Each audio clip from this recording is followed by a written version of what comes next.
My name is Özlem Okuyucu from London School of Economics. First of all, I would like to thank you for your speech. I'd like to ask a question about the crisis in Syria. I'm from Turkey, and as everybody knows, Turkey is hosting nearly 2,500,000 Syrian refugees. And some Turkish people are criticizing Saudi Arabia on the grounds that Saudi Arabia isn't accepting refugees and it isn't doing enough for refugees as a rich country. And as you said, there is a responsibility. You said that Saudi Arabia has a responsibility in terms of it's a center for Islam. So some Turkish people are also saying this. It's an Islamic country, so why isn't it doing enough for Syrian refugees? So I'd like to ask about this issue. I'd like you to elaborate on Saudi Arabia's refugee policy. Okay. Thanks. Thank you. I'll ask you to take that directly. Yes, thank you. I think we could have done a better job explaining what we've done with Syrian refugees.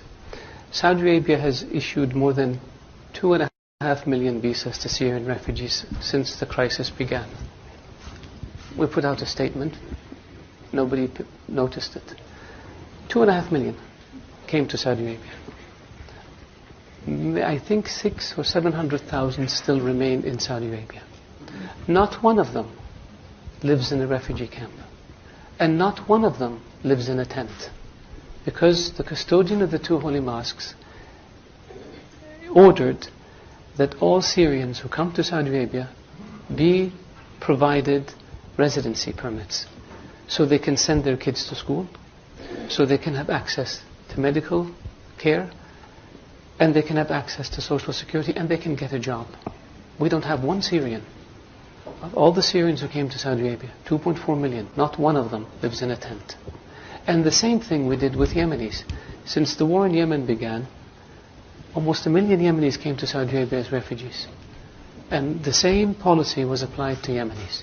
Not one of them lives in a refugee camp, and not one of them lives in a tent. And we don't brag about it, and we don't put TV cameras in front of them, because that, to us, is what our culture is all about. These people came because their homes were devastated. They came seeking refuge and shelter and safety in Saudi Arabia, and we provided for them in a way that is dignified, in a way that doesn't humiliate them, in a way that allows them and their children to lead as normal a life as possible given the circumstances. So I really appreciate the question, so I can educate the audience about our refugee policy. Thank you. Thank you very much.